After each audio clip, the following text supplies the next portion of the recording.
बिस्मिल्लाहिर्रहमानिर्रहीम। अस्सलामुअलैकुम बच्चों, कैसे हैं आप सब। मेरा नाम मिस सादिया है और मैं आपके जमात हश्तुम की उर्दू की टीचर हूँ।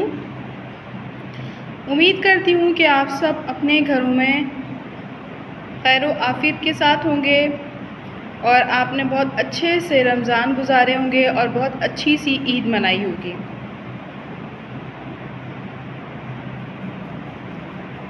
लास्ट वीडियो मैंने आपको उर्दू ग्रामर की साबके और लाहके बताए थे, उनका इस्तेमाल बताया था कि किस तरीके से साबके और लाहके बनाए जाते हैं। जैसा कि आपको मालूम है बच्चों कि आपका उर्दू ग्रामर का ये रिवीजन की वीडियोस आ रही हैं जो आपने काम कर लिया है, इन्हें दोबारा से एक्सप्लेन किया जा रहा है ताकि आपको अच्छा सा काम दोबारा रिवाइज हो जाए। अपने घरों में बैठ के आप लोगों ने बहुत अच्छे से पढ़ना है, याद करना है। जब आपके स्कूल खुलेंगे तो आपको तमाम जो आपका काम है वो आपको रिवाइज होना चाहिए, आपको दोबारा से याद होना चाहिए ताकि आपको शुरू से मुश्किल कोई पेश ना आए। आज जो मैं वीडियो आपके लिए बना रही हूँ वो भी उर्दू ग्रामर की है, मुहावरात और उनका इस्तेमाल। मुहावरात आपको मालूम है किसे कहते हैं। अब यहाँ पर आपको मुहावरात का इस्तेमाल, मुहावरा किसे कहते हैं और मुहावरात का इस्तेमाल। लुग़त में मुहावरे के मायने बोल चाल और बातचीत के हैं, लेकिन इस्तिलाह में ये इस ख़ास बोल चाल का नाम है जिसमें अल्फाज अपने लफ़्ज़ी मायने में इस्तेमाल ना होते हों। मतलब असल मायनों में वो अल्फाज इस्तेमाल ना होते हों। जैसे एक मुहावरा है तोती बोलना। अब इसका ये मतलब नहीं है कि कहीं कोई तोती बोल रही है, इसका मतलब ये है कि कोई चीज़ बहुत ज़्यादा मशहूर हो रही हो, उसे कहते हैं हम तोती बोलना। अब यहाँ पर एक मिसाल हमने लिखी है कि असलम ने आम खाया। अब जो असल मायने में इस्तेमाल हो रहा है ये वो क्या है, असलम ने आम खाया। अब जो इस्तिलाही मायने हैं वो है असलम ने कसम खाई। तो ये क्या है, ये इस्तिलाही मायनों में इस्तेमाल हो रहा है, तो ये कहलाता है मुहावरा। अब यहाँ पर हम आपको कुछ मुहावरे दिखाते हैं जो आपको जिससे आपको मदद मिलेगी कि मुहावरे क्या होते हैं। यहाँ पे देखिए, इसमें निसाबी किताब के मुहावरे भी इस्तेमाल में शामिल होते हैं। अब यहाँ पर आपको कुछ हम मुहावरे दिखाएंगे, उसके बाद उनका मतलब बताएंगे और फिर हम उसका आपको इस्तेमाल बताएंगे। आँखों का तारा होना, ये एक मुहावरा है। अब उसका मतलब देखिए, मतलब है बहुत प्यारा होना। अब हम इसका आपको इस्तेमाल बताएंगे, एक जुमला बनाएंगे हम। हर बच्चा अपनी माँ की आँखों का तारा होता है। अब आपको समझ आ गया होगा जो असल जो मुहावरा है उसका जो मतलब है वो बहुत अच्छा होना है, मतलब आँखों का तारा होना। अब उसके बाद उसका जो इस्तेमाल है वो भी हमने बताया आपको कि हर बच्चा अपनी माँ की आँखों का तारा होता है, मतलब हर बच्चा अपनी माँ को प्यारा होता है। दूसरा मुहावरा है हमारा बच्चों, 8-8 आंसू रोना। इसका ये कतई मतलब नहीं है कि आप काउंटिंग करेंगे कि 1 2 3 4 5 6 7 8 आंसू आ रहे हैं तो काउंट करके आपने अपने आंसू गिने। इसका ये मतलब हरगिज़ नहीं है। इसका मतलब है ज़ार ज़ार रोना, मतलब बहुत ज़्यादा रोना। ठीक है, 8-8 आंसू का मतलब क्या है, बहुत ज़्यादा रोना। तो इसका जो इस्तेमाल है वो है भाई की अचानक मौत पर वो 8-8 आंसू रोई। ठीक है। तीसरा हमारा मुहावरा है बच्चों, अपने पाँव पर कुल्हाड़ी मारना। अब इसका हरगिज़ ये मतलब नहीं है कि अपने पाँव पर कोई कुल्हाड़ी मार रहा है। इसका मतलब ये होता है कि अपना नुकसान करना। आपने अक्सर सुना होगा किसी के बारे में कि फ़लाँ तो बहुत ही बड़ा कोई बेवकूफ़ था, उसने अपने ही पाँव पर कुल्हाड़ी मार ली। तो उसका ये मतलब नहीं कि उसने कुल्हाड़ी मार ली, मतलब ये कि उसने अपना नुकसान कर लिया, अपना सब कुछ जानते बूझते भी उसने नुकसान कर लिया। तो इसका हमने जुमला बनाया है, अब रफ़ीक ने वालिदैन से ताल्लुक़ तोड़कर अपने पाँव पर खुद कुल्हाड़ी मारी। ठीक है। उसके बाद हम आटे में नमक होना, बहुत थोड़ा होना, मतलब बहुत कम जो क्वांटिटी होती है, बहुत कम मिकदार हो, उसे कहते हैं आटे में नमक। जैसे कि हम आटा जब गूंथते हैं तो उसमें बहुत थोड़ा सा नमक डालते हैं, तो यहाँ पर जो मुहावरा है वो है आटे में नमक होना, मतलब बहुत थोड़ा होना। तो इसका हमने जो जुमला बनाया वो है, तुम्हारी बात में सच्चाई आटे में नमक के बराबर है। मतलब तुम्हारी जो बात जो तुम कह रहे हो उसमें जो सच है वो बहुत थोड़ा है, बहुत कलील है, बहुत कम है। ठीक है। तो ये इसका मुहावरा है, इसका मतलब है बहुत थोड़ा होना। उसके बाद जो हमारा अगला मुहावरा है वो बच्चों है आड़े आना। आड़े आने का मतलब होता है मुसीबत में काम आना। जैसे हम क्या अक्सर आपने अपने घरों में सुना होगा अपने वालिदैन से कि पैसे बचा के रखने चाहिए ताकि आड़े वक्त में काम आए। मतलब जो मुसीबत का जो टाइम होता है, जो किसी भी प्रॉब्लम का टाइम होता है, तो उसमें वो पैसे हमारे काम आए। तो इसका जो मतलब है वो ये है। अब हमने यहाँ पर जुमला जो हमारे पास बुक में है वो है, अपने अच्छे दोस्त मुसीबत में आड़े आते हैं, या मुसीबत में आड़े आके तुमने मेरा दिल जीत लिया। तो ये जुमला बनेगा इसका। उसके बाद जो हमारा मुहावरा है बच्चों वो है आसमान सर पर उठाना। आसमान सर पर उठाने का मतलब हरगिज़ ये नहीं है कि आसमान सर पर कोई उठा ले, क्योंकि किसी की ताकत नहीं है आसमान सर पे उठा ले। तो ये एक मुहावरा है जिसका मतलब ये होता है बहुत ज़्यादा शोर करना। जैसे कि अक्सर आपने सुना होगा कि किसी बच्चे के बारे में कि वो बच्चा बहुत रोया और उसने पूरा पूरा आसमान सर पर उठा लिया। ठीक है। इसका ये मतलब होता है बहुत ज़्यादा शोर मचाना। अब इसका इस्तेमाल देखिए, इसका इस्तेमाल है मुसीबत में उसका जो इस्तेमाल है उस्ताद साहब के जाते ही लड़कों ने आसमान सर पर उठा लिया। यहाँ पर आप अपनी तरफ से भी कोई जुमला बना सकते हैं। ठीक है। अब उसके बाद है बच्चों आग लगाना। मुहावरा है आग लगाना। इसका ये मतलब नहीं है कि आग लग गई, आपने कहीं आग लगा दी। इसका मतलब है बर्बाद कर देना, किसी चीज़ को तहस नहस कर देना, इसका ये मतलब है। यहाँ पर हमने इसका इस्तेमाल बनाया, अरशद की फजूल खर्ची ने वालिदैन की तमाम जायदाद को आग लगा दी। इसका ये मतलब नहीं कि उसने जायदाद को आग लगा दी, इसका मतलब ये उसने नुकसान इतना कर दिया, तमाम जायदाद जो थी उसने बर्बाद कर दी, ख़त्म कर दी और उसको उसने आग लगा दी। उसके बाद हमारा अगला मुहावरा है आंखें फेर लेना। मतलब आंखें फेर लेने का मतलब ये नहीं है कि आपने आंखें आपकी फिर गई। इसका ये मुहावरा है, इसका मतलब है नाराज़ हो जाना, या मतलब बेवफाई करना। इसका जो जुमला बनाया है वो है बाज़ लोग मतलब निकल जाने के बाद आंखें फेर लेते हैं। ठीक है। आप अपनी तरफ से भी इसका कुछ जुमला बना सकते हैं। अपने किसी का लिख देंगे कि मेरे दोस्त ने अपना मतलब निकलने के बाद मुझसे आंखें फेर ली और बेवफाई दिखाई उसने। उसके बाद है हमारा आंखें चुराना। आंखें चुराने का मतलब हरगिज़ ये नहीं है कि आंखें चुरा ली, किसी ने चोरी कर ली। इसका मतलब है सामना ना करना।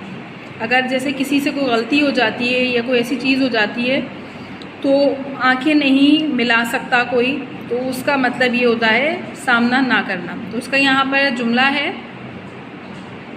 जो इसका इस्तेमाल है वो है चोरी का भेद खुल जाने पर अशरफ हर किसी से आंखें चुराता फिरता है। मतलब वो किसी का सामना नहीं कर सकता, तो इसलिए वो आंखें चुराता फिरता है। उसके बाद है बच्चों आँख मिलाना। आँख मिलाना सामना करना, इसका मतलब है सामना करना। आँखें मिलते ही चोर भाग उठा या भाग गया। मतलब अगर किसी का सामना हो गया, फौरन आंखें मिल गई तो आंखें मिलते ही वो भाग गया वहाँ से। उसके बाद मुहावरा आँख लगना। अमूमन हमारे यहाँ कहा जाता है कि भाई मेरी आँख लग गई थी, मैं सो गया था। इसका मतलब होता है सो जाना। तो यहाँ पर हमने इसका इस्तेमाल बनाया, किताब पढ़ते पढ़ते मेरी आँख लग गई। ठीक है। उसके बाद आगे हमारा है आंखें दिखाना। आंखें तो हर कोई दिखा रहा होता है, आंखें हर किसी की नज़र आ रही होती हैं। जो मुहावरा है, मुहावरे में आंखें दिखाने का जो मतलब है बच्चों वो है नाराज़ होना, मतलब गुस्सा करना। अब इसका जो जुमला बनाया हमने वो है छोटी सी गलती पर तुम आंखें दिखाने लगते हो, या छोटी छोटी बातों पर आंखें दिखाने से क्या फ़ायदा। ठीक है। उसके बाद लफ्ज़ जो मुहावरा है बच्चों वो है औसान ख़ता होना। औसान ख़ता होना का मतलब होता है सख्त घबराना, परेशान हो जाना। अब इसका जो इस्तेमाल है जुमला है शेर को देखते ही मेरे औसान ख़ता हो गए।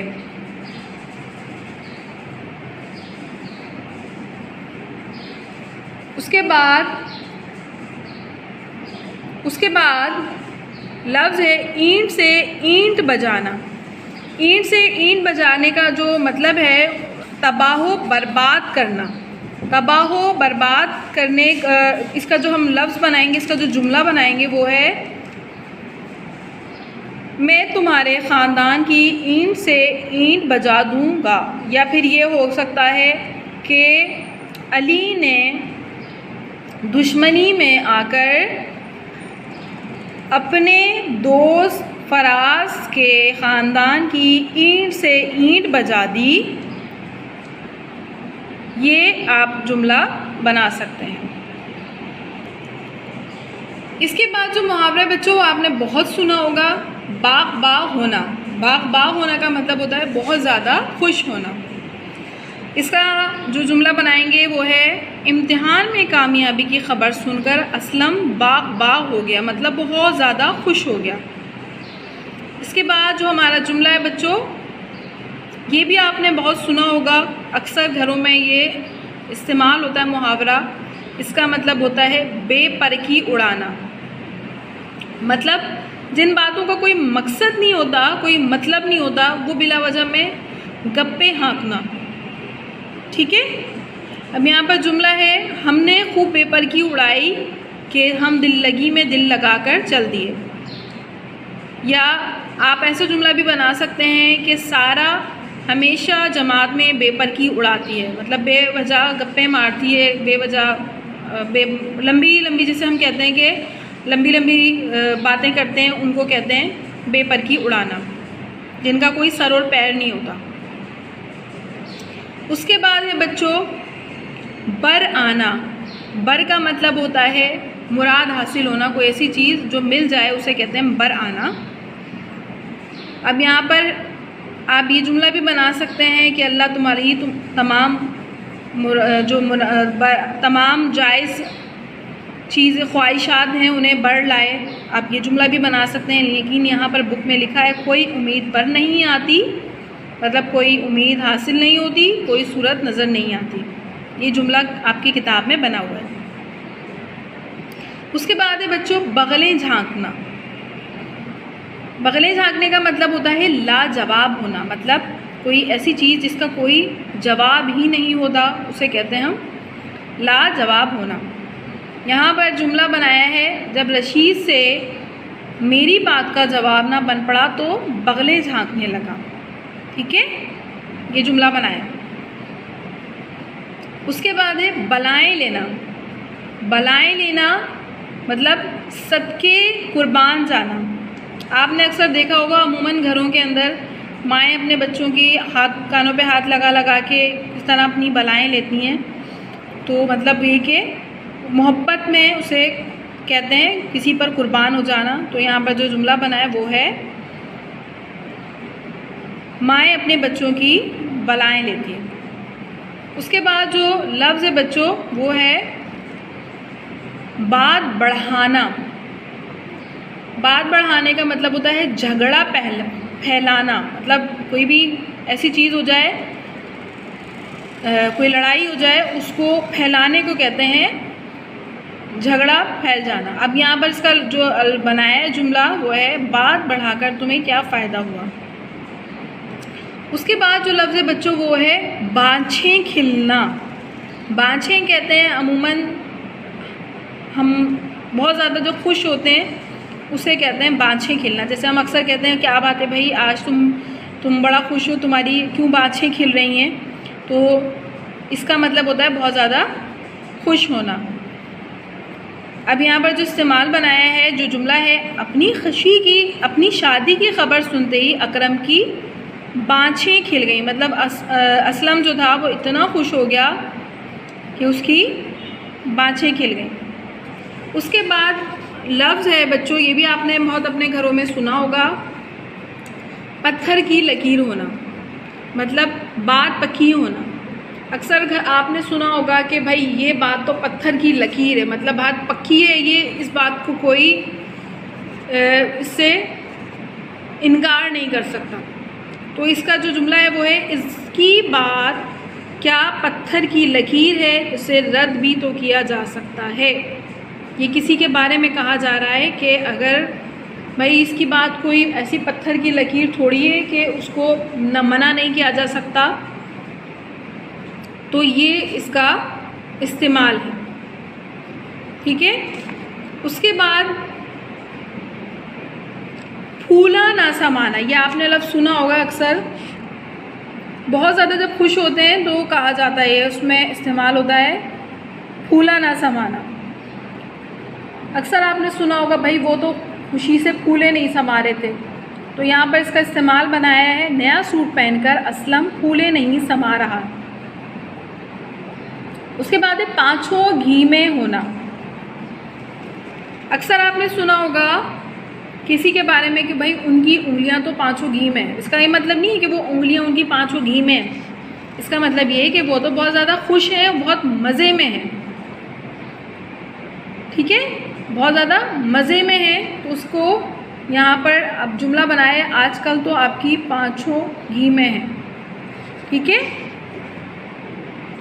उसके बाद है 3-5 करना। ये भी एक मुहावरा, बड़ा मशहूर मुहावरा है बच्चों। इसका मतलब है टाल मटोल करना। मतलब अगर आपसे कोई किसी से ऐसा सवाल पूछेंगे जिसका उसको जवाब नहीं बनेगा तो वो क्या करेगा, 3-5 करेगा, वो बात को घुमाने की कोशिश करेगा। तो उसका मतलब होता है टाल मटोल करना। इसका अल्फाज जो जुमला बनाया वो है आखिर कब तक तुम 3-5 करते रहोगे, ठीक है। उसके बाद है टस्वे बहाना। टस्वे बहाने कहते हैं झूठ मूठ का रोना। जो झूठ मूठ का रो रहा होता है उसको कहते हैं टस्वे बहाना। इसका इस्तेमाल है मकार लोग टस्वे बहाकर दूसरों को खुश कर लेते हैं, ठीक है। उसके बाद है बच्चों जी भर आना। जी जैसा कि आपको पता है दिल को भी कहा जाता है, तो उसका मतलब है तरस आना या रोना आ जाना। पढ़े लिखे नौजवानों को बेरोज़गार फिरते देखकर मेरा जी भर आता है। उसके बाद मुहावरा है बच्चों चादर देखकर पाँव फैलाना। इसका मतलब होता है आमदनी देखकर खर्च करना। मतलब आपके पास जितनी आमदनी है, जितने आपके पैसे हैं, आप उसको देखते हुए खर्च करें। इसका आप जुमला ये भी बना सकते हैं कि हर इंसान को चाहिए कि वो अपनी चादर देखकर पाँव फैलाए। मतलब जितनी उसके पास जो आमदनी है उसकी, उसको देखकर खर्च करें। आप इसका ये जुमला भी बना सकते हैं। यहाँ पर बुक में जुमला बनाया तंगदस्ती का दौर है, पाँव चादर देकर पाँव फैलाने चाहिए। इसके बाद एक मशहूर मुहावरा है बच्चों, चार चांद लगाना। ये आपने अक्सर सुना होगा, चार चांद लगा दिए। तो उसका ये मतलब नहीं है कि चांद तो जाहिर सी बात है एक है, ये एक मुहावरा है तो उसमें चार चांद आ गए। तो मुहावरे में इसका जो मतलब है बच्चों वो है इज़्ज़त बढ़ाना। मेहनत और कोशिश से ही इंसान अपनी इज़्ज़त को चार चांद लगा सकता है। ठीक है। एक और मशहूर मुहावरा यहाँ पर मैं आपको बताती हूँ, खून सफ़ेद होना। खून सफ़ेद का मतलब ये हरगिज़ नहीं है कि जिस्म में ब्लड जो होता है वो रेड जो होता है वाइट हो जाए, उसका मतलब होता है मोहब्बत ख़त्म हो जाना। उसका इस्तेमाल है आजकल ऐसा खून सफ़ेद हुआ है कि भाई भाई से बेजार है। एक और मशहूर मुहावरा है जो मैं आपको यहाँ पर दिखा रही हूँ, वो है दांत खट्टे करना। इसका मतलब होता है शिकस्त देना, किसी को भी शिकस्त देना, उसका मतलब होता है दांत खट्टे करना।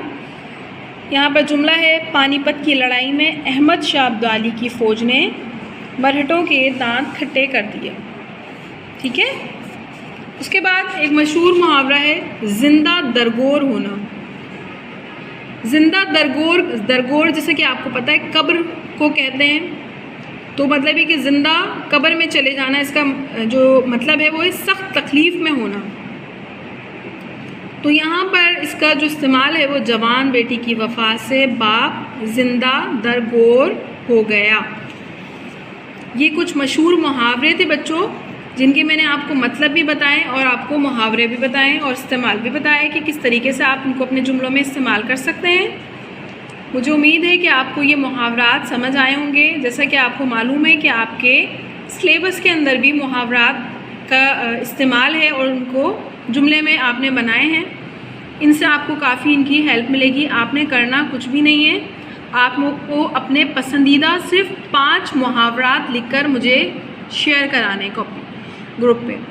कोई भी 5 मुहावरात लिखेंगे आप और इसके अंदर से उसका इस्तेमाल लिखेंगे आप जिस तरीके से मैंने आपको बताया है। इसी तरीके से 5 मुहावरात सिर्फ आपकी जो पसंद के मुहावरे हैं, ठीक है, 5 मुहावरात लिखेंगे आप और 5 मुहावरात के आपने मतलब लिखने हैं और फिर उनका इस्तेमाल लिखना है और फिर आपको मुझे इसकी जो पिक्चर होगी वो ग्रुप पे आपको मुझे दिखानी है। आपका सिर्फ इस हफ्ते का यही काम है। अपना बहुत सारा ख्याल रखिएगा, अपना बहुत सारा जो भी पढ़ने का है वो पढ़ते रहिएगा। अपनी जो आपकी जो एजुकेशन है वो किसी तरीके से भी कोविड की नज़र नहीं होनी चाहिए बच्चों। आपको हमेशा इसी तरह पढ़ना है जैसे आप स्कूल में आकर पढ़ते थे। अपना बहुत ख्याल रखिएगा। Stay home, stay safe. अल्लाह हाफिज़।